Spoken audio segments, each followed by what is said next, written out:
Before we can sculpt realistic skin details, we should study photos so that we can better understand skin structure, as well as the various patterns that are present and where those patterns appear on the face. So here I've got a very high resolution photo of a younger man where we can see the distinct patterns pretty clearly. And the first pattern I want to discuss is what I call an orange peel pattern. This is the most common pattern across the face, and it features actual pore holes that are fairly uniform in the area that they're present. However, it's not just simple dots poked in the skin. There is another subtle pattern on top of it, kind of connecting from hole to hole. But the final look does resemble an orange peel.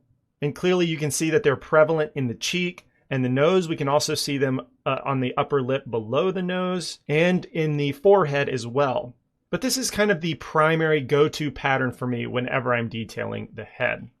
Now, the second pattern to be aware of is very prevalent in the inside of the eyelids. Okay, this is similar to a leather pattern, even reptilian, honestly, but at a very small scale. And we don't see individual holes poked into the skin like we see with the orange peel.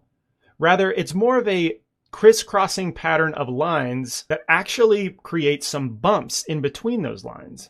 And though this pattern isn't that prevalent on the face, wherever it does appear, like the inside of the eyelids as well as the lips, it's a very distinct pattern, so it's an important one.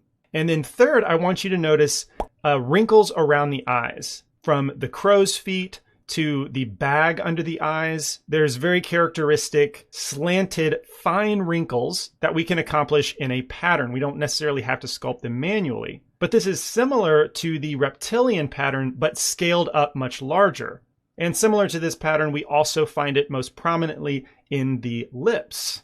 And on a younger face like this, these sorts of subtle wrinkles don't appear that many places. But again, wherever they do appear, they're very noticeable, very distinct. However, if we take a look at an older face, this wrinkle pattern becomes very prevalent.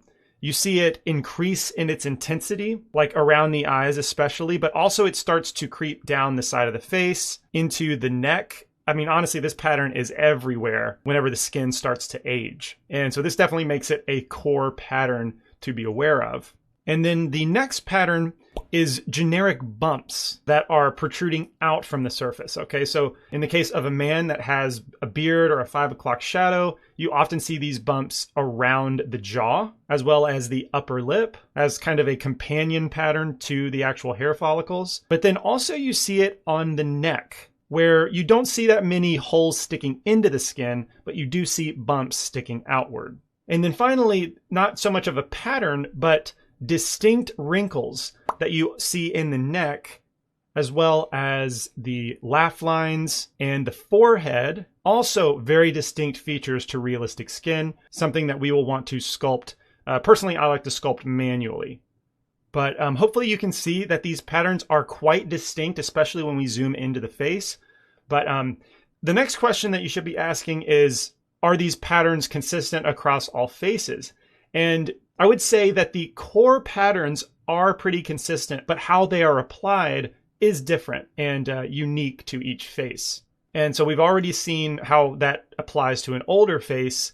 But if we think about women, we mentioned before that they wear makeup commonly, and makeup is designed to diminish that skin pore detail. And so if you're sculpting this kind of detail, you do want it to be more subtle in general. But also with this woman in particular, you should notice that there is a distinct bumpy pattern across her entire face that we did not see with that young man. And so this is still one of the core patterns, but in her face, we would just want to make that fairly prominent and fairly universal. Even though we do see the wrinkle pattern, a bit of the orange peel pattern in the cheeks, obviously the reptilian sort of pattern in the lips.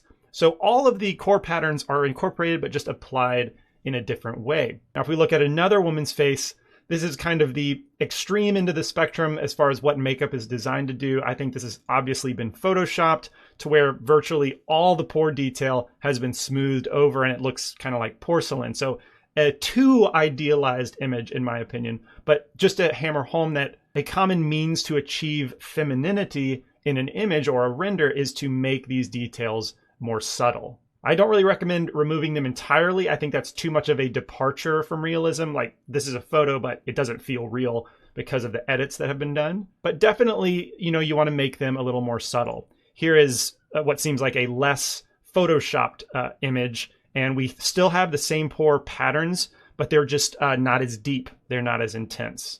But it's not exclusive to feminine faces.